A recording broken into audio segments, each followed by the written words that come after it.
In the decades following that fateful August night in 1997, countless theories have swirled around the tragic demise of Princess Diana.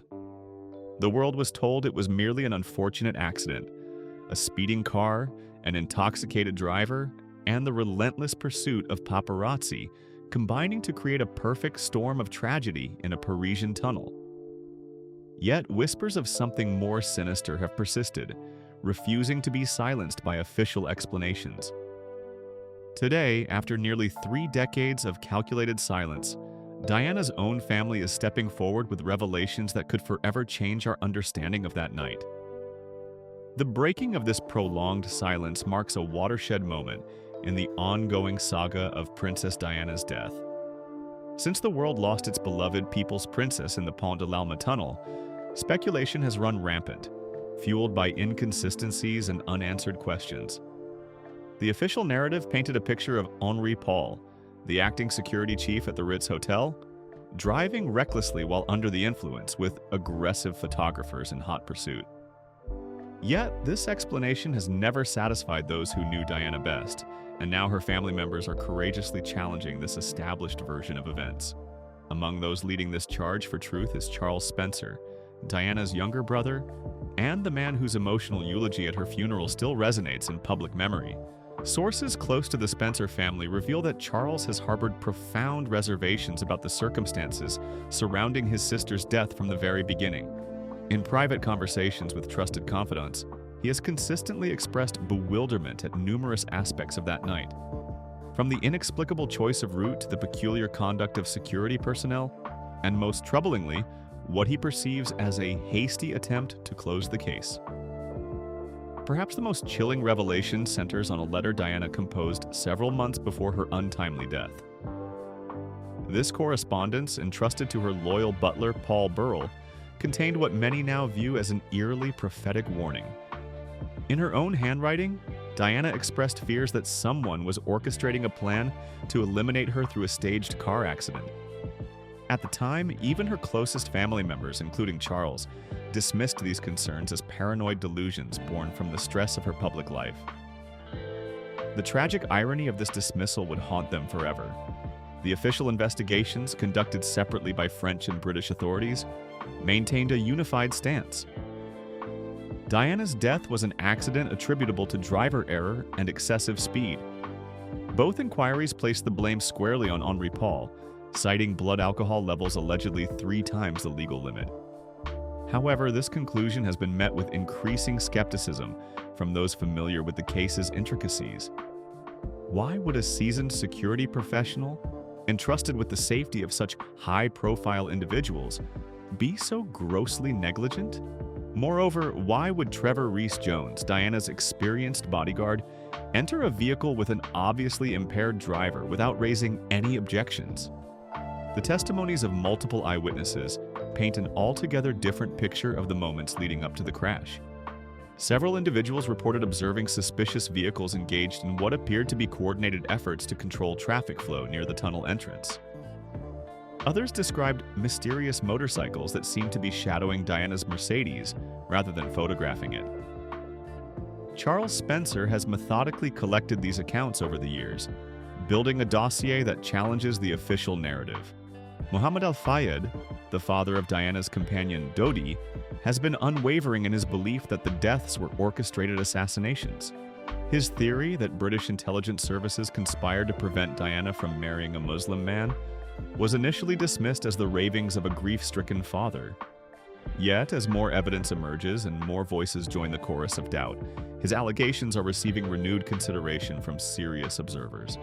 The final chapter of Diana's life was marked by unprecedented personal freedom and increasingly controversial choices. Following her divorce from Prince Charles in 1996, she emerged from the constraints of royal protocol as an independent force. Her burgeoning relationship with Dodi Fayed sent shockwaves through the establishment. The prospect of the mother of a future king marrying into a Muslim family was viewed as an existential threat to the monarchy's carefully cultivated image. Simultaneously, Diana's humanitarian work had evolved beyond ceremonial ribbon-cutting. Her campaign against landmines placed her in direct opposition to powerful military-industrial interests across multiple nations. She wasn't merely raising awareness, she was actively challenging government policies and exposing the human cost of weapons proliferation. Leaked diplomatic cables later revealed the extent of irritation her activism caused among political and military leaders. In those final months, Diana's behavior suggested someone who felt increasingly threatened. She confided to friends about her conviction that she was under constant surveillance. Former security personnel have since confirmed her complaints about suspicious clicking sounds during phone calls and unidentified vehicles lurking near her residences. Her decision to document her fears in writing, including the now infamous letter predicting her death, indicates a woman who believed her life was in genuine danger. The events of August 30th to 31st, 1997, remain shrouded in questions. The abrupt change in security arrangements that placed Henri Paul behind the wheel, despite him being off-duty, has never been adequately explained. Witnesses who interacted with Paul that evening universally describe a man who appeared sober and professional, a stark contrast to the official toxicology reports. The inexplicable decision to take an indirect route through the Pont de l'Alma tunnel, known for its dangerous configuration, defies standard security protocols. Multiple witnesses reported anomalous activity in and around the tunnel. Some described a brilliant flash of light moments before the crash, inconsistent with camera flashes but potentially consistent with military-grade blinding devices. Others noted vehicles that appeared to be herding Diana's Mercedes into a specific lane. The mysterious white Fiat Uno, which forensic evidence proves made contact with Diana's car, vanished without a trace despite one of the most intensive manhunts in French history. The emergency response to the crash has faced particular scrutiny. Despite being mere minutes from several world-class medical facilities, the decision was made to perform extensive on-site treatment. Diana remained in the tunnel for over 30 minutes before being transported via a circuitous route to a hospital significantly further away. Medical experts have questioned whether this delay cost Diana her life, while others suggest it was deliberate.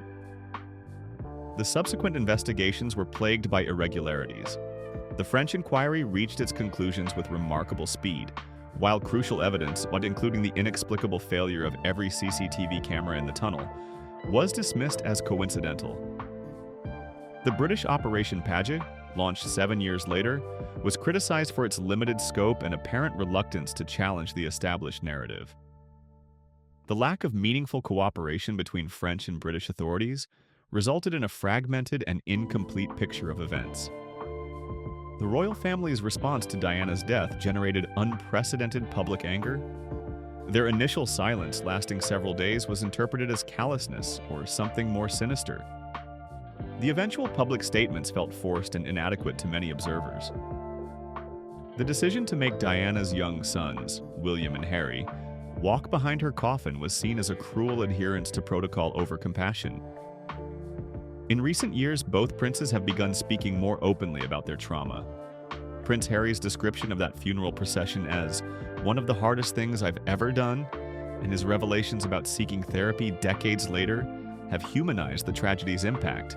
Prince William's admissions about the pain like no other pain have further challenged the stoic image the monarchy tried to project. As we approach 3 decades since that night in Paris, the questions surrounding Diana's death refuse to fade. Her family's decision to speak out represents more than just a quest for closure. It's a demand for accountability and truth. The evidence they've gathered, the testimonies they've preserved, and the patterns they've identified paint a picture far more complex than the official narrative suggests. Will we ever uncover the complete truth about what happened in the Pont de l'Alma tunnel? Perhaps not.